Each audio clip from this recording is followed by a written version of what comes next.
Morning বন্ধুরা, আবার একটা নতুন সকালে সকলকে সুপ্রভাত জানিয়ে আমরা আবার নতুন একটা দিনের সূচনা হলো। নতুন একটা ব্লগ নিয়ে আসছি। দিদিভাই সকাল থেকে উঠেই কাজে ব্যস্ত, আমিও আমার নিজের কাজে ব্যস্ত। এখন আমার এমনি অফিসে খুব চাপ, সকালতে উঠে তাড়াহুড়ো করা সব শুরু হয়ে গেল আবার নতুন একটা সকালে। তা বন্ধুরা, ব্লগটা দেখতে থেকো। কেমন হচ্ছে তোমরা কমেন্টে কিন্তু জানাচ্ছ না, কমেন্ট করে জানিও কেমন হচ্ছে। আর আজকে সকালটা খুব সুন্দর লাগছে, কারণ বৃষ্টি হয়েছিল ওখানে রাতে। সকালে একটু রোদ উঠেছে, কিন্তু রোদের টেম্পারেচার খুব হাই।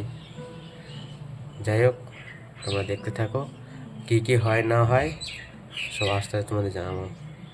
গুড মর্নিং গাইস, অঙ্গারিতে ব্লগে তোমাদের সবাইকে স্বাগত। সকাল সকাল নিয়ে চলে এলাম নতুন একটা ব্লগ ভিডিও নিয়ে। এখন বাজে 7:45, এখন থেকে আমি আমার ব্লগ স্টার্ট করছি। তো বাড়ির কাজকর্মগুলো হয়ে গেছে, এবার টিফিন করব, সেটাই তোমাদের দেখাতে এসেছি। আজকে হবে চা আর রুটিটা অনেক দিন খাই না, তা ওকে বলেছিলাম যে রুটিটা নিয়ে আসতে বাজার থেকে। ও নিয়ে এসেছিলো কালকে, আর আজকেই সেই টিফিনটা খাবো আর কি।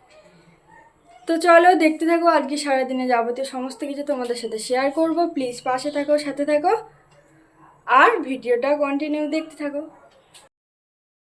তো দেখো, আমি আমার জন্য শুধু চা আর রুটি বানিয়েছি।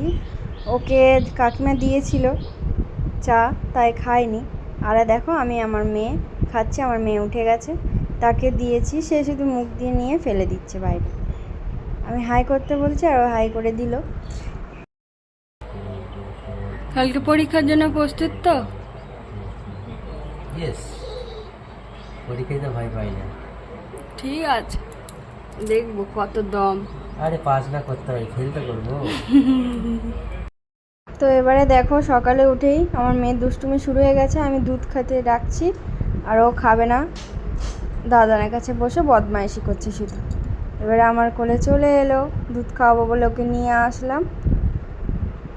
আর আমি ওকে বলছি হাই করে দাও বাবা, হাই করে দাও। ও করতে চাইছে না, ও দাদানের কাছেই থাকবে। এবার দুধ খাওয়া হয়ে গেছে, আবার চলে গেল দাদানের কাছে বদমাইশি করতে। দাদান খাচ্ছে, সেটা দেখে হাসি দেখো ওকে মুখে। হ্যাঁ, এবারে তোমাদের দাদা টিফিন দিয়ে দেবো। আজকে ভাত খাইনি, বললো রুটি করেছিলাম, বললো ভালো লাগছে না, তেলে ভেজে দিতে, তাই পরোটা মতো করে দিলাম।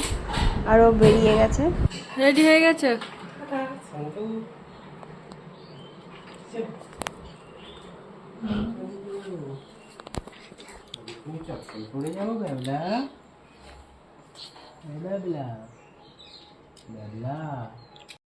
যেহেতু সকালে রান্না করিনি, তাই ঝিঙে আলু মাছ আর মাছের ডিম এনেছিল, তাই দিয়ে ঝোল করে নিয়েছি।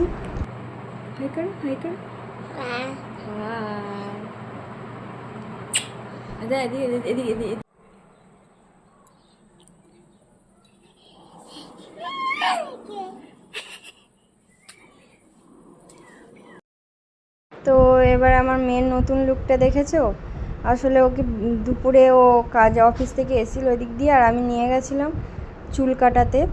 তো কি কাঁদছিল, তাই জন্য বাড়িতে এসেছিল নাপিত, এসে চুলটা কেটে দিয়ে গেছে। আর ওকে দেখো দাদানের সাথে খেলছে, আর কাকিমা আমাকে চা দিয়েছিল, সেটাই খাচ্ছিলাম আমি। আর রাতে বসে বসে পাপাকে এখন ভাত দিচ্ছে। ও গিন্নি হয়ে গেছে আর কি, আমার আর লাগবে না। খুব ভালো।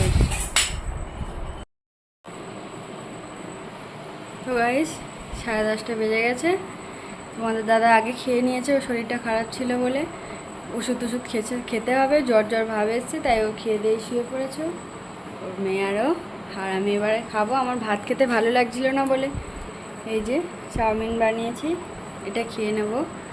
তো ভিডিওটা ভালো লাগলে লাইক, কমেন্ট, শেয়ার, সাবস্ক্রাইব করে দেবো। আমার মেয়ের দুষ্টুমিগুলো বেশিরভাগ ফুটিয়ে তোলার চেষ্টা করি আমার ব্লগে। চলো টাটা, দেখা হচ্ছে অন্য একটা ব্লগ ভিডিওতে। ভালো থেকে সুস্থ থেকো।